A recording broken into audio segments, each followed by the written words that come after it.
The Aussie pub, the fail-safe first date location. There's a relaxed clientele, a friendly atmosphere, but more importantly, alcohol on tap. And who knows where that could lead. But what are we really doing when we're going on a date? Searching for a companion? Perhaps a prospective life partner? Or are we really just hoping to get laid? So why not cut out the middleman, save the $60 dinner, and cut to the chase? Well, Grindr is an iPhone app that is doing just that for men all around the world. Damien Dunstan is a Sydney-based filmmaker, and his upcoming documentary, The Daily Grind, explores the highs and lows of the app that joins people together in 250 characters or less. The thing about Grindr is it's often pegged just as a casual sex app, like a sex finding instrument. But I had this sort of hypothesis that there was more to it and that you could use it for more things, and so that's basically why I decided to make the documentary. The 3-year-old app is a GPS-based all-male social network that helps men meet each other via chat, photo exchange and GPS tracking. Sydney is the 4th biggest Grindr city in the world, in amongst the 192 countries where the app has a presence. The fact that this technology is on your phone, I think for people that are a little more shy or find it a bit hard to approach people in person, I think that's definitely one of the reasons it's incredibly popular. But this goes back to it being mobile as well. I think the main reason it's been so popular is just the accessibility and the ease of use and just the premise itself. So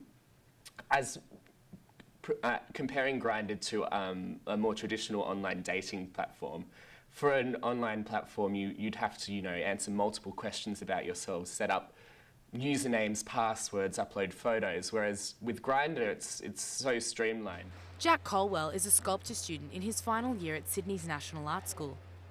A main character in The Daily Grind, at 22, Jack has used Grindr regularly for the last 3 years. When you first get it, it's very exciting because you're being introduced to people that you would have probably otherwise never met. Maybe they'll be in the coffee shop across the road when you're inside, but there's also the backside or the backhand of the application, I suppose, that you are really putting yourself on the line personally, and like most other situations in social media, as in Facebook or Twitter, that opens you up to attack from people that you don't know or from strangers just for having your photo up, or maybe something in a bio or something that somebody could not even take offensively but take in a way to jab you or use to criticise you. Catherine Lumby is a professor of journalism at the Journalism and Media Research Centre of the University of New South Wales.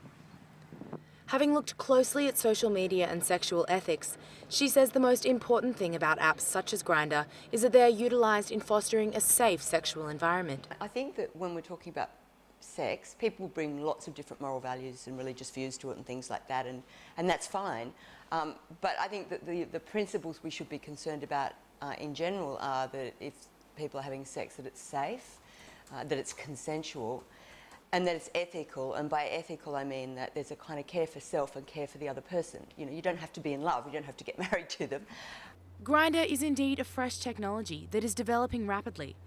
But as both Jack and Damien have witnessed, discrimination based on ethnicity and appearance is an everyday feature of the app. Would you go up to someone in a bar and say, no Asians, or no Indians, or something even more crude like no curry or no chopsticks, which is the language that's used on Grindr? You just wouldn't. And would a 60-year-old approach an 18-year-old and, ask if he'd like to come around to his place and, insert whatever amazingly lewd act you would like? No, it wouldn't happen in person. But Jack says that whilst a lot of negatives can come out of social networking apps such as Grindr, they could also prove highly effective for certain individuals. Let's say you put a 17-year-old boy in Armidale who's just come out, and there's not a gay bar in town that he can go to. He doesn't know anyone else who's gay at school. If I was that boy, maybe I would download Grindr and use that as a way to find other people at least like me, to talk to them at a beginning stage before thinking about relationship or, you know, a sexual encounter. Professor Lumby also acknowledges the terrific benefits that can come out of social networking apps such as Grindr. You know, actually the reality is that social media is part of the real world now. It interacts and intersects with real FaceTime stuff. And I think it has allowed people to network. It's certainly one of the fantastic things I think about the internet, if we're talking about sexuality and socialising, is that it makes it easier for people to find other people like them. I'm Lucy Cormack, south of the border.